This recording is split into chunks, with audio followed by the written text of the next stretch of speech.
ओ बाबा तेरे जवानों ने पेटी इसीलिए बांधी है, तनख्वाह इसी के ले रहे हैं कि उसने मुल्क की सलामती के लिए लड़ना है। ਮੌਲਾਨਾ ਸਾਹਿਬ ਤਨਖਾਹ ਵਾਸਤੇ ਬੇਟੇ ਕੁਰਬਾਨ ਨਹੀਂ ਹੁੰਦੇ, ਸ਼ੇਰ ਵਾਲਾ ਜਿਗਰਾ ਚਾਹੀਦਾ ਹੁੰਦਾ ਹੈ ਵਤਨ ਤੇ ਬੇਟੇ ਕੁਰਬਾਨ ਕਰਨ ਵਾਸਤੇ। ਸਾਡੇ ਜਿਹੜੇ ਸ਼ੇਰ ਜਵਾਨ ਨੇ ਉਹ ਤਨਖਾਹ ਵਾਸਤੇ ਨਹੀਂ, ਵਤਨ ਦੀ ਮੁਹੱਬਤ ਜਜ਼ਬਾ ਇਮਾਨੀ ਵਾਸਤੇ ਵਤਨ ਤੇ ਕੁਰਬਾਨ ਹੁੰਦੇ ਨੇ।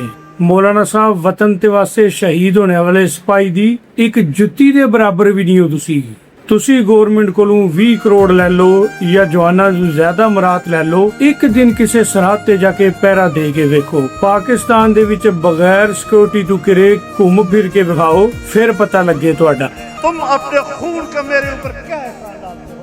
ਪਾਕਿਸਤਾਨ ਦੇ ਵਿੱਚ ਜਿੰਨੀ ਵੀ ਤੁਹਾਡੀ ਸ਼ਾਨੋ ਸ਼ੌਕਤ ਹੈ ਉਹਨਾਂ ਨੌਜਵਾਨਾਂ ਦੀਆਂ ਕੁਰਬਾਨੀਆਂ ਔਰ ਖੂਨ ਦੀ ਬਦੌਲਤ ਹੈ ਕਿ ਅੱਜ ਪਾਕਿਸਤਾਨ ਦੇ ਵਿੱਚ ਤੁਹਾਡੀਆਂ ਮੌਜਾਂ ਲੱਗੀਆਂ ਨੇ। ਜਿੱਥੇ ਮਰਜ਼ੀ ਜਾਓ, ਜੋ ਮਰਜ਼ੀ ਕਹੋ, ਫਿਰੌਨ ਬਣ ਕੇ ਤੁਸੀਂ ਪਾਕਿਸਤਾਨ ਦੇ ਵਿੱਚ ਫਿਰ ਰਹੇ ਹੋ। ਭਾਜੀ ਤੁਸੀਂ ਦਾਰੁਲ ਉਲੂਮ ਦਿਓਬੰਦ ਇੰਡੀਆ ਵਿੱਚ ਇੱਕ ਵਾਰੀ ਚਲੇ ਜਾਓ, ਉੱਥੇ ਜਾ ਕੇ ਆਪਣੇ ਪੇਟੀ ਭਰਾਵਾਂ ਕੋਲ ਪੁੱਛੋ ਉਹਨਾਂ ਨਾਲ ਕੀ ਬੀਤਦੀ ਪਈ ਹੈ। ਤੁਹਾਨੂੰ ਫਿਰ ਪਾਕਿਸਤਾਨ ਦਾ ਅਹਿਸਾਸ ਹੋਵੇਗਾ ਕਿ ਜੋ ਕੁਝ ਵੀ ਹੈ ਇਹਨਾਂ ਜਵਾਨਾਂ ਦੀ ਕੁਰਬਾਨੀਆਂ ਦੀ ਬਦੌਲਤ ਹੈ। ਅਗਰ ਪਾਕਿਸਤਾਨ ਨਾ ਹੁੰਦਾ, ਤੁਸੀਂ ਇੰਡੀਆ ਵਿੱਚ ਦਾਰੁਲ ਉਲੂਮ ਦਿਓਬੰਦ ਦੇ ਵਿੱਚ ਹੁੰਦੇ, ਯਕੀਨ ਕਰੋ ਤੁਸੀਂ ਇੱਕ ਮਦਰਸੇ ਦੇ ਵਿੱਚ ਚਪੜਾਸੀ ਵੀ ਨਹੀਂ ਸੀ ਹੋਣਾ ਸੀ। ਇਹ ਤੁਹਾਡੀ ਜਿਤਨੀ ਸ਼ਾਨੋ ਸ਼ੌਕਤ ਹੈ ਇਹ ਪਾਕਿਸਤਾਨ ਦੇ ਵਿੱਚ ਹੈ। ਇਹਨਾਂ ਜਵਾਨਾਂ ਦੇ ਖੂਨ ਦੇ ਅਹਿਸਾਨਾਤ ਨੇ ਸਾਡੇ ਤੇ। ਤੁਸੀਂ ਪਾਕਿਸਤਾਨ ਵਿੱਚ ਆਰ ਗਵਰਨਮੈਂਟ ਨਾਲ ਮਿਲ ਕੇ ਬਹਿੰਦੇ ਹੋ, ਆਰ ਗਵਰਨਮੈਂਟ ਨਾਲ ਮਿਲ ਕੇ ਖਾਂਦੇ ਹੋ, ਆਰ ਗਵਰਨਮੈਂਟ ਦੇ ਨਾਲ ਮਿਲ ਕੇ ਆਪਣੇ ਮਫਾਦ ਹਾਸਲ ਕਰਦੇ ਹੋ। ਜਿਹੜੀ ਵੀ ਗਵਰਨਮੈਂਟ ਹੈ ਤੁਹਾਨੂੰ ਖਿਲਾਂਦੀ ਪਿਲਾਂਦੀ ਰਹਿੰਦੀ ਹੈ, ਉਹਦੇ ਤੇ ਤੁਸੀਂ ਖੁਸ਼ ਹੋ। ਜਦੋਂ ਗਵਰਨਮੈਂਟ ਤੁਹਾਡੇ ਤੋਂ ਹੱਥ ਖਿੱਚੇ, ਤੁਸੀਂ ਉਹਦੇ ਤੇ ਗੱਦਾਰੀ ਦੇ ਫਤਵੇ ਲਾਣਾ ਸ਼ੁਰੂ ਕਰ ਦਿੰਦੇ ਹੋ। ਮੌਲਾਨਾ ਸਾਹਿਬ ਸ਼ਹਾਦਤ ਇੱਕ ਜਜ਼ਬਾ ਹੈ, ਕੋਈ ਤਜਾਰਤੀ ਸੌਦਾ ਨਹੀਂ ਹੈ। ਤੁਸੀਂ ਆਲਮੇ ਦੀਨ ਹੋ, ਕੁਰਾਨੋ ਹਦੀਸ ਦਾ ਮਤਾਲਿਆ ਕਰੋ।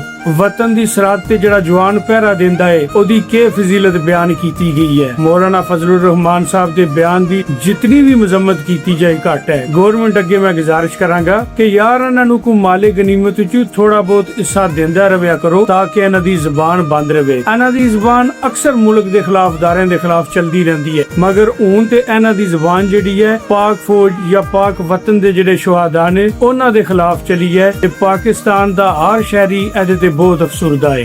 ਅੱਲਾਹ ਤਾਲਾ ਮੌਲਾਨਾ ਸਾਹਿਬ ਨੂੰ ਹਦਾਇਤ ਦੇ। ਮੌਲਾਨਾ ਸਾਹਿਬ ਨੂੰ ਚਾਹੀਦਾ ਇਹਨਾਂ ਕੋਲੋਂ ਗਲਤੀ ਹੋ ਗਈ ਹੈ, ਸਰੇਆਮ ਪਾਕਿਸਤਾਨੀ ਆਵਾਮ ਕੋਲੋਂ ਮਾਫੀ ਮੰਗਣ।